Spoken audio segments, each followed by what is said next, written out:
Hello everyone. अब हम हमारा क्वेश्चन अगला है क्वेश्चन नंबर 15, उसको देखेंगे। हमारी जो सीरीज चल रही है जर्नल एंट्रीज की, जर्नल एंट्रीज को हम करना सीख रहे हैं, उसी में हम प्रैक्टिस कर रहे हैं। क्वेश्चन नंबर 15 हम देखेंगे। एनसीईआरटी की बुक की क्लास 11th का क्वेश्चन नंबर 15 है, वो आज हम देखने वाले हैं। जर्नल एंट्रीज को करने के लिए मैं आपको पहले भी बता चुका हूँ, कुछ रूल्स फॉलो करने पड़ते हैं। तो वो रूल्स का पूरा एक कंसेप्चुअल वीडियो में ऑलरेडी बना चुका हूं, तो पहले आपको वो वीडियो को देख लेना है, अच्छे से समझ लेना है, उसके बाद आप इसको प्रैक्टिस क्वेश्चन पे आओगे ना। वो रूल्स मैंने रेफरेंस के लिए फिर से यहां पर लिख दिए हैं। असेट इंक्रीज होगा तो डेबिट होगा, असेट डिक्रीज होगा तो क्रेडिट होगा। लायबिलिटी अगर इंक्रीज होती है तो वो क्रेडिट होगी और डिक्रीज होती है तो वो डेबिट होगी। कैपिटल अगर इंक्रीज होती है तो वो क्रेडिट होगा और डिक्रीज होती है तो वो डेबिट होगी। एक्सपेंस लॉस डेबिट होंगे एंड इनकम और प्रॉफिट जो है वो क्रेडिट होंगे। ये हमारा रूल है जिससे हम जर्नल एंट्रीज को पास करते हैं। अब बात ये करते हैं कि कैसे क्वेश्चन को सॉल्व करना है, जिसके हम ऑलरेडी 3-4 क्वेश्चंस के मैं वीडियो भी अपलोड कर चुका हूं, तो आप वो प्रैक्टिस के लिए उसको भी आप देख सकते हो और फिर साथ में आप ये लास्ट क्वेश्चन है जर्नल एंट्री का, आप इसको भी देख सकते हो। तो क्वेश्चन नंबर 15 को स्टार्ट करते हैं। सबसे फर्स्ट ट्रांजेक्शन देखते हैं। Cash paid for installation of machine ₹500। एक मशीन आपने खरीदी जिसका इंस्टॉलेशन हुआ और वो इंस्टॉलेशन जो करा उसका खर्चा आया 500 रुपए। ठीक है, तो आपको ये बात समझनी है कि जब भी मशीन लेकर के आते हैं तो मशीन को अपने घर तक लाने तक का जितना भी खर्चा होता है, मतलब उसको चालू कंडीशन में लाना, रेडी टू यूज कंडीशन में लाने तक का जितना भी एक्सपेंस होता है, वो सब हम उसी अकाउंट में ले जाते हैं, मशीन अकाउंट में ले जाएंगे। तो इंस्टॉलेशन तक का सारा खर्चा हमको कहां ले जाना होगा?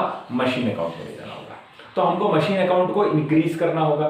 तो मशीन जो है एक असेट है, उसको इंक्रीज कर रहे हैं तो डेबिट करना पड़ेगा। तो फर्स्ट ट्रांजैक्शन यहां पर हमने मशीन अकाउंट को डेबिट कर दिया, मशीन अकाउंट डेबिट कर दिया।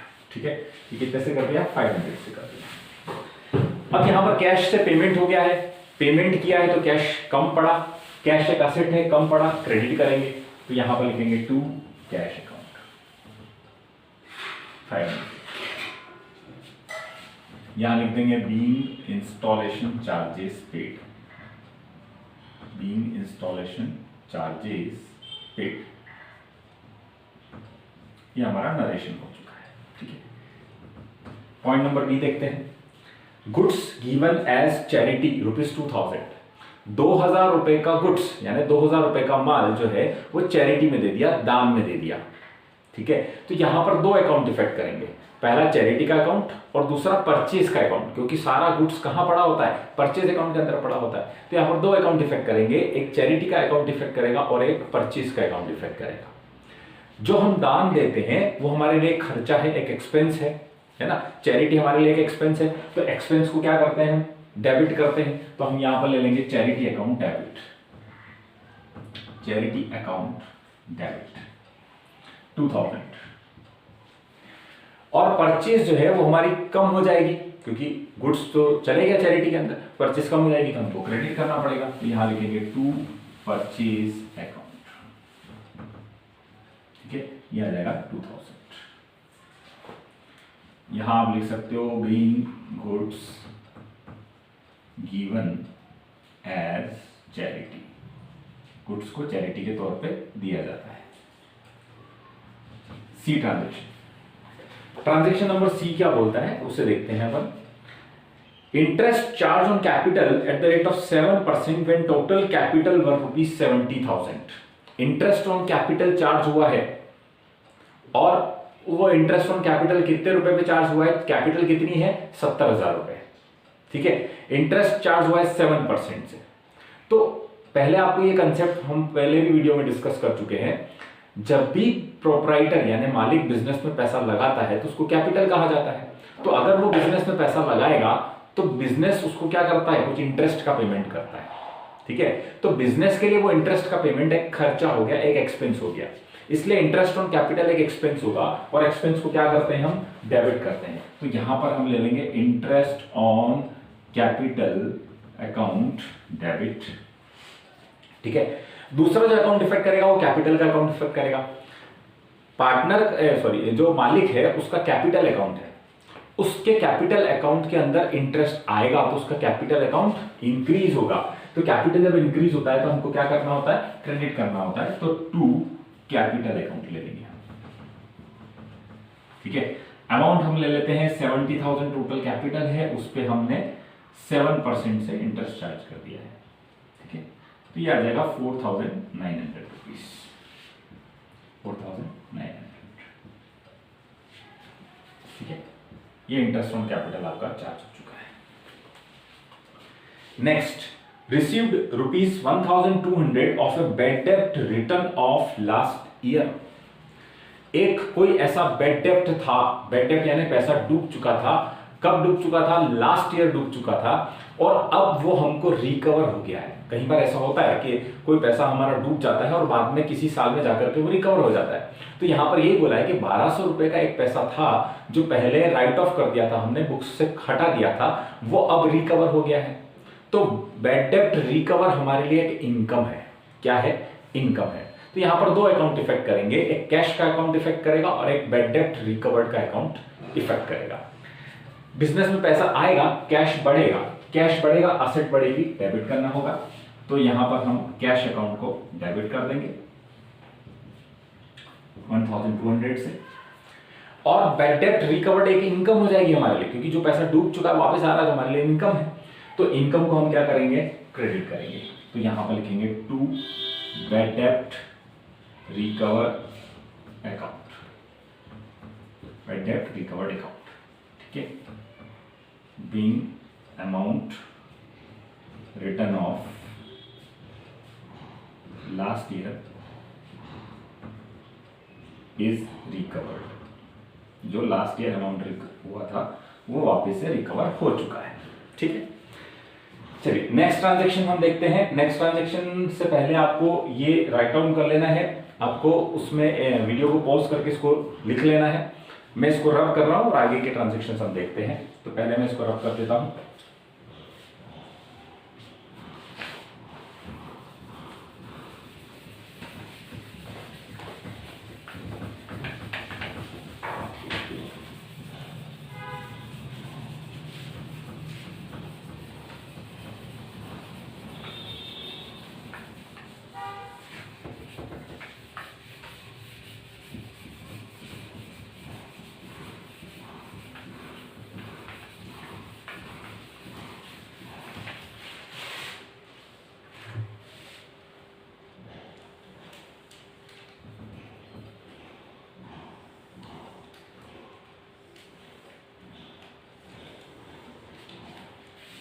Transaction number E, goods destroyed by fire rupees 2,000। 2,000 रुपए का जो गुड्स था उसमें आग लग गई और वो गुड्स डिस्ट्रॉय हो गया, खराब हो गया, बेकार हो गया। तो यहां पर आपको दो अकाउंट इफेक्ट करेंगे, एक लॉस बाय फायर का अकाउंट और दूसरा गुड्स कहां पड़े होते? परचेज के अंदर, तो purchase account. Loss by fire ये हमारे लिए एक लॉस है, और लॉस को हमें क्या करना होता है? डेबिट करना होता है। तो हम यहां लिखेंगे loss by fire account debit to purchase account, क्योंकि परचेज कम हो रही है इसलिए परचेज अकाउंट को हमें क्रेडिट करना पड़ेगा। ठीक है, अमाउंट आ गया आपका 2,000 रुपीज। 2,000 यहां लिख दिया और 2,000 इधर लिख दिया। Being goods lost by fire, आग लगने से माल डिस्ट्रॉय हो चुका है। नेक्स्ट ट्रांजैक्शन देखते हैं। Rent outstanding 1,000। रेंट जो है वो आउटस्टैंडिंग है, मतलब रेंट अभी तक हमने चुकाया नहीं है। आउटस्टैंडिंग का मतलब होता है बाकी होना। ठीक है, तो ये एक एडजस्टमेंट है। यहां पर आपको दो अकाउंट इफेक्ट करेंगे, एक रेंट का अकाउंट इफेक्ट करेगा और दूसरा आउटस्टैंडिंग रेंट का अकाउंट इफेक्ट करेगा। पहले तो जो रेंट है जो हमने चुकाया नहीं है लेकिन चुकाना तो पड़ेगा, है ना। तो रेंट हमारे लिए खर्चा हो चुका है। पहली बात तो सबसे पहले तो एक एक्सपेंस हो चुका है, तो एक्सपेंस है तो हमें क्या करना होगा? डेबिट करना होगा। तो हम रेंट अकाउंट को डेबिट कर देंगे, रेंट अकाउंट को हम डेबिट कर देंगे। फिर ये रेंट अभी तक हमने चुकाया नहीं है, बाकी है, मतलब हमारी लाइबिलिटी है। तो आउटस्टैंडिंग रेंट जो है वो हमारे लिए एक लाइबिलिटी है। जो लाइबिलिटी हमारी बड़ी है, ये लाइबिलिटी इंक्रीज हो रही है, तो हमें क्या करना होगा? क्रेडिट करना होगा। तो आप यहां लिखोगे टू आउटस्टैंडिंग रेंट अकाउंट। ठीक है, ये आपका अमाउंट आ जाएगा 1,000। तो आप यहां पर ले लोगे 1,000 और इधर भी ले लोगे आप 1,000। Being rent outstanding.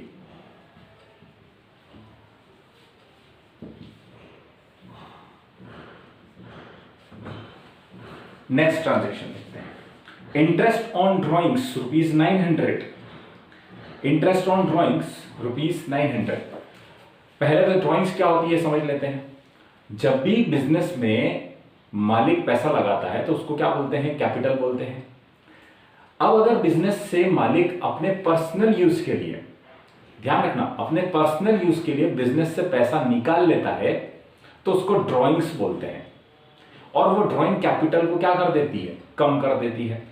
तो यहां पर ड्रॉइंग तो हो ही गया। अब कई बार ऐसा भी होता है कि बिजनेस से उसने पैसा निकाल लिया मालिक ने, तो बिजनेस फिर उससे इंटरेस्ट भी लेता है ना, तो इंटरेस्ट ऑन ड्रॉइंग हो जाता है वो। तो यहां पर दो चीजें हैं, दो अकाउंट इफेक्ट करेंगे, एक ड्रॉइंग्स का अकाउंट इफेक्ट करेगा और दूसरा इंटरेस्ट ऑन ड्रॉइंग्स का अकाउंट इफेक्ट करेगा। सबसे पहले ड्रॉइंग अकाउंट की बात करते हैं। अभी मैंने आपको बताया था ड्रॉइंग कैपिटल को रिड्यूस कर देती है, कम कर देती है। तो कैपिटल जब कम होती है तो हम क्या करते हैं, डेबिट करते हैं। तो हम यहां पर लिखेंगे ड्रॉइंग अकाउंट डेबिट 900। फिर ये जो ड्रॉइंग हुई उस पर फर्म इंटरेस्ट लेगा मालिक से, तो फर्म की तो इनकम हो जाएगी, है ना। तो इनकम क्या होती है, क्रेडिट होती है। तो यहां पर हम लिखेंगे to interest on drawings account, ये भी 900। Being interest charged on drawings.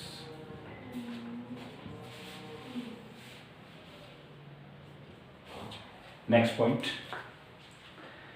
Sudhir Kumar who owed ₹3000 has failed to pay the amount. एक सुधीर कुमार था जिससे हमें 3000 रुपए लेने थे, वो अब पैसा नहीं दे पा रहा है, फेल्ड, वो फेल हो गया है पैसा देने में। ही पेज अ कंपेंसेशन ऑफ 45 पैसा इन रुपीज। उसने सिर्फ 45 पैसा, ₹1 में 45 पैसा ही उसने पेमेंट किया है, बाकी का उसने पेमेंट नहीं किया है।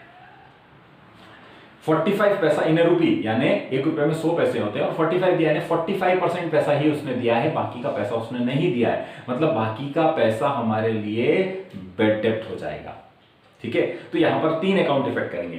कैश आया उसका कैश अकाउंट, बेड डेप्ट हुआ तो बेड डेप्ट अकाउंट, और तीसरा ये सुशील कुमार का अकाउंट। ठीक है, अब कैसे करते हैं देखते हैं।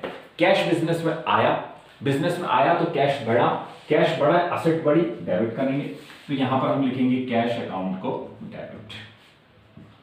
ठीक है, जो बेड डेप्ट हुआ है ना, जो बेड डेप्ट हुआ वो आपके लिए क्या था, लॉस था। तो लॉस को क्या करते हैं, डेबिट करते हैं। तो यहां पर लिख लेंगे हम बेड डेप्ट अकाउंट को डेबिट कर लेंगे। अब अमाउंट क्या क्या आएगा, 45% तो आ चुका है ना। तो 3000 का 45% कितना होता है, 3000 का 45% कितना होगा। तो आपको पहले 45% तो कैश में लेना पड़ेगा और बाकी का आपको कहां लेना पड़ेगा, बेड डेप्ट के अंदर। तो 45% 3000 का होता है 1350 रुपए। ठीक है, तो 1350 रुपए आप यहां पर लिखोगे, 1350। ठीक है, और 1650 आप यहां पर लिख दोगे। 1650 तो आपका डूब चुका है और 1350 आपका आ चुका है। अब जो अगला अकाउंट होगा वो सुशील कुमार का अकाउंट होगा। सुशील कुमार जिससे हमको पैसा लेना था वो हमारे लिए एक डेटर था, और डेटर एक असेट होती है जिससे अब हमको पैसा आ चुका है, यानी असेट हमारी कम हो गई है। असेट कम होती है तो हम क्रेडिट करेंगे। तो यहां पर लिखेंगे टू सुशील कुमार अकाउंट। ठीक है, यह आ जाएगा आपका 3000 रुपए। Being amount recovered at the rate of 45%। Next transaction, last transaction, commission received in advance. एक एडवांस में कमीशन हमको रिसीव्ड हो चुका है। एक कमीशन जो है वो हमको क्या रिसीव हो गया है, एडवांस में रिसीव हो चुका है। ठीक है, तो आप क्या करोगे, कमीशन रिसीव तो हो ही चुका है तो कैश बढ़ा, है ना, कैश बढ़ा यानी असेट बढ़ी तो आप डेबिट कर दोगे, तो यहां पर लिखोगे आप कैश अकाउंट डेबिट। ठीक है, अमाउंट आ जाएगा आपका 7,000 आपने ले लिया। और कमीशन आपने एडवांस में रिसीव कर लिया, अभी आप उसको रिसीव करने के हकदार नहीं थे लेकिन फिर भी आपने उसे रिसीव कर लिया है, तो अकाउंट्स में उस चीज को लायबिलिटी मानते हैं। ध्यान से समझना, जिस चीज के अभी आप हकदार नहीं थे, आपको कमीशन अभी नहीं मिलना चाहिए था, फिर भी आपको एडवांस मिल चुका है, तो आप उसके हकदार नहीं हो, तो बिजनेस में उसको लायबिलिटी मानते हैं। और लायबिलिटी जब इंक्रीज होगी तो क्या करना होगा, क्रेडिट करना होगा। तो यहां पर टू कमीशन या फिर टू एडवांस कमीशन के नाम से आप अकाउंट बना देना, टू एडवांस कमीशन। ठीक है, इसको आप अनअर्न्ड कमीशन भी बोल सकते हो। ठीक है, वो अपन आगे इसी वीडियो में देखेंगे। तो अभी तो आपने इसको 7,000 ऐसे लिख लेना। आप यहां लिख सकते हो being commission received in advance. Advance में आपको कमीशन रिसीव हो चुका है। ठीक है फ्रेंड्स, तो इस तरह से आपको ये सारे ट्रांजैक्शंस को करना है। तो हमने काफी कुछ जर्नल एंट्रीज की प्रैक्टिस कर चुके हैं, मैं बहुत सारे वीडियोस में अपलोड कर चुका हूं, मेरे चैनल पे जाकर के आप देख सकते हैं, सारे लाइन से मैंने वीडियोस अपलोड किए हैं। सबसे पहले तो मैंने कंसेप्चुअल वीडियो जर्नल एंट्री का अपलोड किया है, उसके बाद 4-5 वीडियोस जो हैं प्रैक्टिस के वीडियोस मैंने अपलोड किए हैं। तो सारे वीडियोस को आपको करना है, देखना है और समझना है।